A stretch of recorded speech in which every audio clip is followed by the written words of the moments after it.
அஸ்ட்ரோசேகர் YouTube channel நேயர்களுக்கு அபிராமி சேகரின் அன்பான வணக்கங்கள்.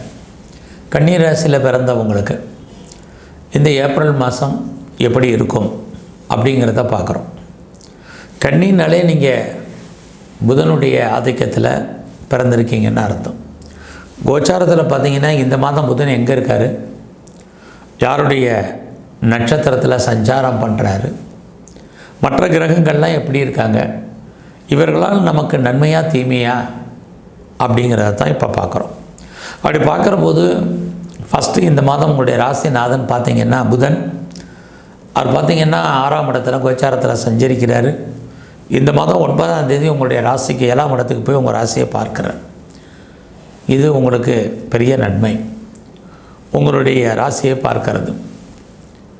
இந்த மாதத்தில் 9ஆம் தேதி வரைக்கும் உங்களுடைய வெற்றி உறுதி செய்யப்பட்டதாக இருக்கும். ஏன்னா 6ஆம் இடம் எப்பயுமே வெற்றியை சொல்லக்கூடிய இடம். அதே புத பகவான் 7ஆம் இடத்துக்கு போகிறது சுமாரான பலன். ஒரு பக்கம் பெரிய லெவலில் உங்களுடைய ராசியை பார்த்தால் கூட இன்னொரு பக்கம் சுமார். இந்த மாதத்தில் உங்களுடைய ஃபினான்ஷியல் பொசிஷன் எப்படி இருக்குதுன்னு பார்க்குறோம். அப்படி பார்க்குற போது உங்களுடைய பொருளாதார நிலைகள் பரவாயில்ல.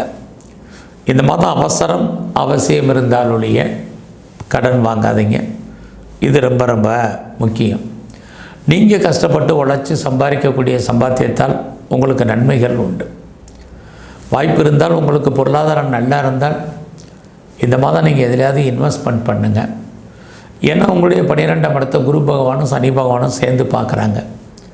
12ஆம் இடம் ஒன்று முதலீடு அல்லது தேவையற்ற செலவினங்கள். ஆக எதிர்பாராத விரயம், நஷ்டம், வைத்திய ஜெகடாவில் ஃபேஸ் பண்ணுறதுக்கு பொருளாதாரம் நன்றாக இருந்தால் நீங்கள் இன்வெஸ்ட்மெண்ட் பண்ணுங்கள். அது மட்டும் இல்லை, ரொம்ப நாளாக வெளிநாட்டுக்கு ட்ரை பண்ணிகிட்டு இருக்கிறவங்களுக்கு அதற்கான வாய்ப்புகள், ஆப்பர்ச்சுனிட்டி நிறையா இருக்குது. அதோட நீங்கள் ஃபர்தராக ஏதாவது ரிசர்ச் பண்ணுறீங்க அப்படின்னா தாராளமாக பண்ணுங்கள். நான் ஏற்கனவே ரிசர்ச் பண்ணிகிட்ருக்கேன் அல்லது பிஹெச்டி பண்ணிகிட்ருக்கேன் அப்படிங்கிறவங்களுக்கு பாஸ் பண்ணுறதுக்கான வாய்ப்புகள் இருக்குது. அது மட்டும் இல்லை, நான் ஏற்கனவே பிஆருக்கு அப்ளை பண்ணியிருக்கேன், ஏதாவது கண்ட்ரியில் க்ரீன் கார்டுக்கு அப்ளை பண்ணியிருக்கேன், வேறு கண்ட்ரிக்கு நான் சிட்டிசன்ஷிப்புக்கு அப்ளை பண்ணியிருக்கிறவங்களுக்கு அது வருவதற்கான வாய்ப்புகள் நிறைய இருக்குது. இந்த மாதத்தில் உங்களுடைய முயற்சிகள் எப்படி இருக்குன்னு பார்க்குறோம். உங்களுடைய முயற்சி ஸ்தானாதிபதி செவ்வாய் பகவான், அவர் பார்த்திங்கன்னா ஒரு பக்கம் வெற்றி, இன்னொரு பக்கம் உங்களுடைய ராசிக்கு 8ஆம் இடத்தோட தொடர்பு கொள்கிறதுனால கடினமான போராட்டத்துக்கிடையில் அந்த வெற்றி உண்டு. ஆகையினால் இந்த மாதம் தேவையில்லாத பெரிய முயற்சிகள் எதுவும் வேண்டாம். லைஃப்பில், உங்களுடைய நார்மல் லைஃப்பில், ரொட்டீன் லைஃப்பில் நீங்கள் எப்படி இருப்பீங்களோ அப்படியே இருங்க. புதிய முயற்சிகள் எதுவும் பெரிய லெவலில் நமக்கு சக்ஸஸ் ஆகிறதில்ல, தடை இருந்துக்கிட்டே இருக்குது. ஆகையினால பொறுமையாகவும் நிதானமாகவும் இந்த மாதம் நீங்கள் இருங்க. நீங்கள் எதிர்பார்த்த செய்திகள் வருவதில் தடை இருக்குது. உங்களுடைய இளைய சகோதர சகோதரிகளால் நன்மை ஏற்படுற மாதிரி ஒரு தோற்றம், அவர்களால் நமக்கு தேவையற்ற மன வருத்தங்கள், பிரச்சனைகள் உண்டு. அது மட்டுமல்ல, நெருங்கிய உறவினர்களாலும் நமக்கு பிரச்சனைகள் இருக்குது. அவர்கள் நம்மளை விட்டு பிரிஞ்சிருக்க வேண்டிய காலம் அல்லது நம்ம அவங்கள விட்டு பிரிஞ்சிருக்க வேண்டிய காலங்கள் இருக்குது. ரொம்ப நாளாக சொத்துக்கள் விற்காமல் இருக்குது அப்படிங்கிறவங்களுக்கு ப்ராப்பர்ட்டி விலைக்கு போகிறதுக்கான வாய்ப்புகள் உண்டு. ஆனாலும் நீங்கள் எதிர்பார்த்த விலைக்கு அது போகுமான்னா இந்த மாதம் அதற்கான வாய்ப்பு ரொம்ப குறைவு. அதோடு நீங்கள் ரொம்ப நாளாக வீடு மாறணும், இடம் மாறணும், ஊர் மாறணும்னு நினச்சிட்டு இருக்கிறவங்களுக்கு கடுமையான போராட்டத்துக்கு அப்புறம்தான் வீடு மாற்றம் இருக்குது. நீங்கள் முற்றிலும் புதிய சூழ்நிலைகள், புதிய இடங்களில் வாழ்க்கை நடத்துவதற்கான வாய்ப்பு இருந்துக்கிட்டே இருக்குது. ஸோ இந்த மாதத்தில் உங்களுடைய எஜுகேஷனை பொறுத்த வரைக்கும் சுமார், உங்களுடைய கல்வியில் ஒரு சின்ன பிரேக் ஏற்படுவதற்கான வாய்ப்புகள் உண்டு. இந்த மாதம் முழுவதும் அம்மாவுடைய உடல் ஆரோக்கியத்தில் பெரிய லெவலில் கவனம் செலுத்துங்க. உங்களுடைய ஹெல்த்துலேயும் பெரிய லெவலில் கான்சன்ட்ரேட் பண்ணுங்கள். உடம்புல நோய் எதிர்ப்பு சக்தி குறைவாகவே இருக்கும். ஸோ இந்த மாதம் நீங்கள் ஏதாவது உற்பத்தி சார்ந்த துறைகளில் இருந்தீங்கன்னா உங்களுடைய ப்ரொடக்ஷனுக்கு தகுந்த சேல்ஸ் இருக்குது, பட் ப்ராஃபிட் இல்லை. நீங்கள் மேனுஃபேக்சரிங் லைனில் இருக்கிறவங்களுக்கும் இதே தான் பலன்.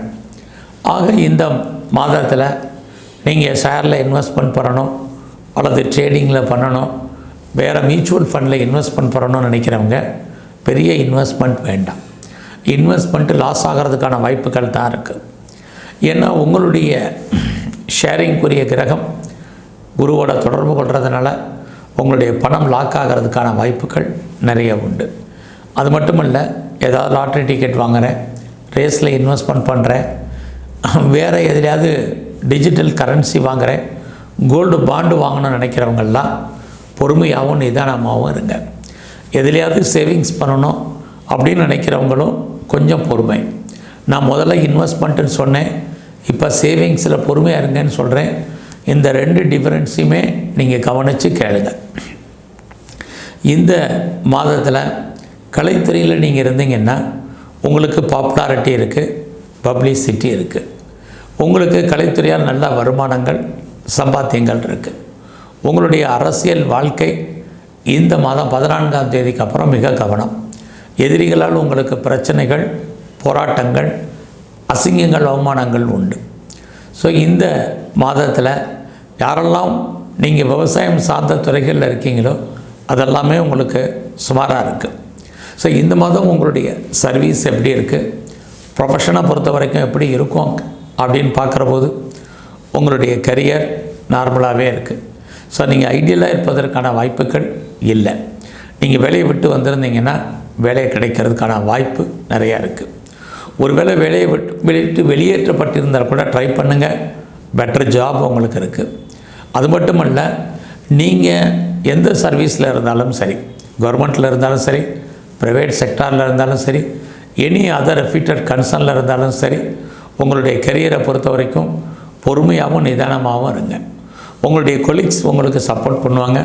பட் உங்களுடைய சுப்பீரியர் பெரிய லெவலில் உங்களுடைய சர்வீஸில் கோஆப்ரேட் பண்ணுறதில்ல நிறைய ஸ்ட்ரகிள் இருக்குது. ஸோ இந்த மாதத்தில் நீங்கள் எந்த வேலை பார்த்தாலும் அந்த வேலையில் ஒரு அன்சாட்டிஸ்ஃபைடு என்பது இருக்கும். அதனால் உங்களுடைய திருப்தியற்ற மனநிலையில் வேலை பார்க்க வேண்டாம்.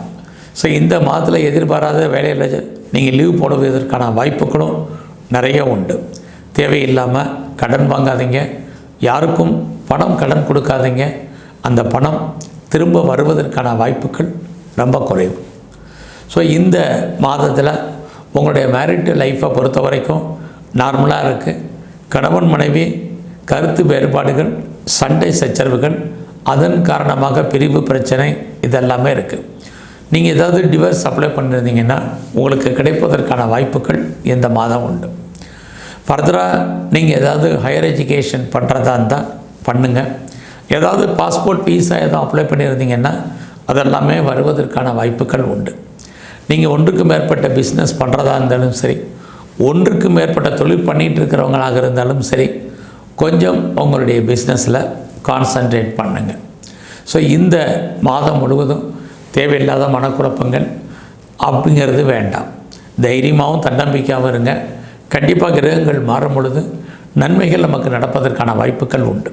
ஸோ இந்த மாதம் சிவ வழிபாடு ரொம்ப பிரதானமாக பண்ணுங்கள். எங்கெல்லாம் விநாயகர் இருக்காரோ அவரை முழுமுதற் கடவுள், அவரை தரிசனம் பண்ணுங்கள். குறிப்பாக பெருமாள் கோயிலில் இருக்கக்கூடிய தாயாரை சேவிச்சுட்டு வாங்க. நல்ல ஒரு வாழ்க்கையில் உங்களுக்கு முன்னேற்றம் அமையும். நன்றி, வணக்கம்.